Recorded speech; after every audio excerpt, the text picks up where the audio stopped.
তো গাইস আজ সকাল সকাল উঠে বেশ রেডি হয়ে নিজের শখের বাইকটাকে ভালো করে পরিষ্কার পরিচ্ছন্ন করে দিচ্ছি, কারণ নিজের শখের বাইকটা যদি পরিষ্কার পরিচ্ছন্ন না থাকে তাহলে নিজেকে ভালো লাগে না। তো পরিষ্কার করে নেওয়ার পর আবার মেরে দিচ্ছি এটা হালকা করে স্প্রে, কারণ স্প্রেটা মারলে গাড়িটা গ্লেজটা একটু ভালো দেখায় আর পাশ দিয়ে গেলে সুগন্ধটাও ছাড়ে। তো ফাইনালি গাইস আমি একদম ফুল রেডি হয়ে বেরিয়ে পড়েছি, আর গাড়িটির লুকটি কেমন লাগছে অবশ্যই জানাবে। তো ও ভাই সাহেব আজ তো আমার কেটিএম আসছে একদম ফুল জোশে আছে। তো গাইস আজ আমি যাচ্ছি একটা এমন মেলাতে যে মেলাটা আমি ফার্স্ট টাইম যাচ্ছি। তো আমাদের এখান থেকে মেলাটির দূরত্ব মোটামুটি 50 কিলোমিটার দূরে। তো গাইস বুঝতেই পারছো শখ থাকা দরকার, কারণ আমরা 50 কিলোমিটার দূরে আমার কেটিএম আর্টসি নিয়ে যাচ্ছি মেলা দেখতে যাওয়ার জন্য। তো এই মেলাটির আগে অনেক নাম শুনেছি, বাট কোনোদিন যে উঠতে পারি নাই, কারণ একদিনের মেলা হয়তো যে আর সম্ভব হয় না। তো আজকে যখন বাড়িতে বসেছিলাম ভাবলাম চলো আজকে ঘুরে আসছি আর তোমাদের সামনে ভিডিওটি শেয়ারও করি। তো চলো তোমাদেরকে আজকে সম্পূর্ণ মেলাটি ঘুরে দেখাবো, তোমরা দেখতে থাকো। তো সামনেই পেট্রোল পাম্প আছে, চলো একটু ফিউল ভরে নেওয়া যাক, কারণ আমরা খাওয়া দাওয়া করে বেরোচ্ছি, গাড়িটাকে তো কিছু খাওয়ানো হয় নাই। তোর খিদেটা মিটিয়ে দিই।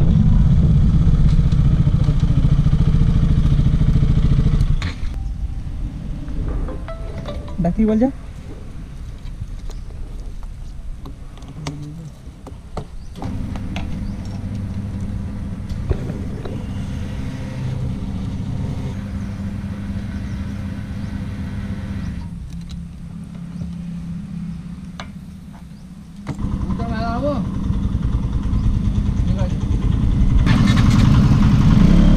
তো ফিউল আপ কমপ্লিট, এবার গাড়ি একদম হাওয়ার মতো উঠবে। বাইক কেটিএম আর্টসি 200 একদম কি বলবো তাগড়া ছোটে। তো তোমরা জানো আমার আগের ভিডিওগুলো দেখেছো কেমন ছোটে। তো গাইস যেই রাস্তাটা দেখতে পাচ্ছ এই রাস্তাটা একদম সরাসরি উঠবে মঙ্গলমারিতে, আর মঙ্গলমারি থেকে আমার ডান দিক দিয়ে ভেঙে যাবো ওচালন থেকে মুইতারা মেলাটা মানে কাছে হয়। আরও একটা রাস্তা আছে, সেই রাস্তাটা একটু খারাপের জন্য আমাদেরকে এই রাস্তাতে আসতে হলো। দেখতে পাচ্ছ চারিদিকে একদম যে ভিউটা কত সুন্দর, সাইড দিয়ে ক্যানেল। আর এই হলো মঙ্গলমারি বাজার। মঙ্গলমারি বাজার থেকে আমার ডান দিক দিয়ে ভেঙে যাবো, সোজা একদম ওচালনে পৌঁছে যাবো। তো তোমরা সম্পূর্ণ ভিডিওটি দেখতে থাকো।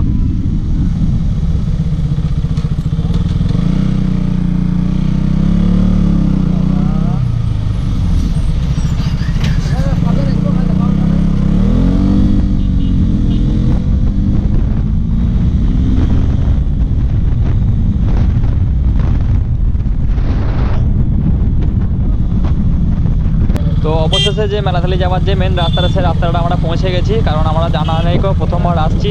তো অনেক লোককে জিজ্ঞাসা করে করে এলাম, আর দেখতে পাচ্ছিলাম যে অনেক লোক আসছে মেলাটা যাওয়ার জন্য, তো তার পিছু পাচ্ছি এলাম।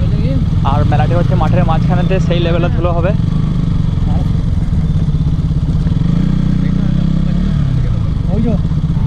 তো এর বেশি আর বাইক ঢুকতে দিচ্ছে না গো, কারণ মেলাতলার সামনে আমরা চলে এসেছি, আর এখানে বাইকটি পার্কিং করে যেতে হবে আমাদেরকে।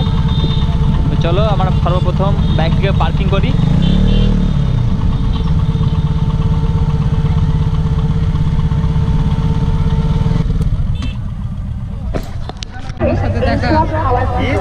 তাই আসুন আমাদের আদি পাঁশকুড়া স্টলে। মেলার সমস্ত দর্শনার্থীকে জানাই আদি পাঁশকুড়া স্টলের পক্ষ থেকে আন্তরিক প্রীতি, শুভেচ্ছা ও ভালোবাসা। আসুন আদি পাঁশকুড়া স্টলে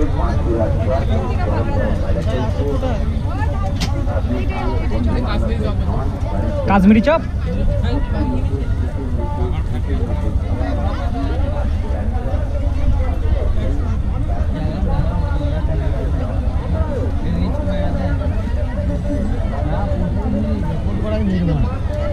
ঘুরতে পারা যায় না।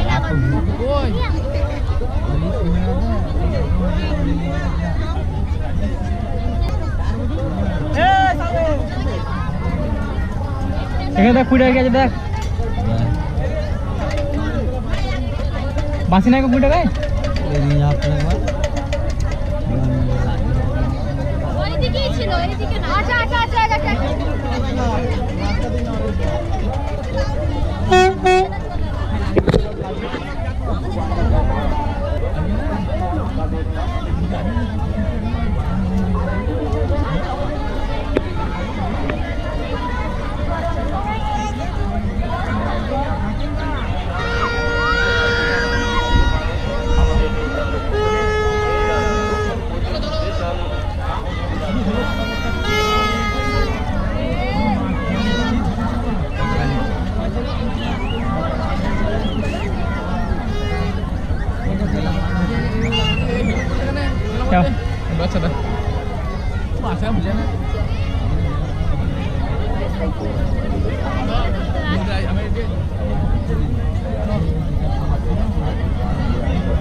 তো মেলাতে অনেক ঘোরাঘুরি করার পর চলে আসলাম আমি কাকার কাছে আখের রস খাওয়ার জন্য। এখানে ফ্রেশ টাটকা একদম আখের রস কাকা বের করে দিচ্ছে।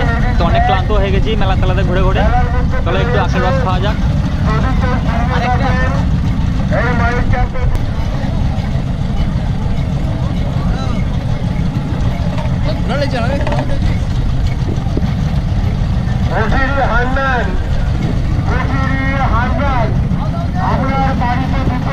তো ফাইনালি আমাদের মেলা দেখা কমপ্লিট হয়ে গেছে। তো আমরা এখন যাবো বাড়ি, তো সেই জন্য গ্যারেজ থেকে গাড়িটা বার করে নিলাম। তো গাড়িটা বার করে নেওয়ার পর আমরা একদম সোজাসুজি চলে যাবো বাড়ির দিকে রওনা দেবো। এখন দেখতে পাচ্ছ মেলার কত ভিড়, মানে এখন সবাই মাত্র মেলাটা জমেছে। আমরা এই সময় বাড়ি যাচ্ছি, কারণ আমাদের বাড়িটা অনেকটা দূরে, যেতে সন্ধ্যা লেগে যাবে, তার জন্য আমরা সকাল সকাল বেরিয়ে পড়লাম এখান থেকে। তো তোমাদের কেমন লাগলো ভিডিওটি অবশ্যই কমেন্ট করে জানাবে, আর যদি ভালো লেগে থাকে তো অবশ্যই একটু লাইক করবে। তো এরপর দেখা হচ্ছে অন্য নেক্সট ভিডিওতে। চলো টাটা, বাই বাই।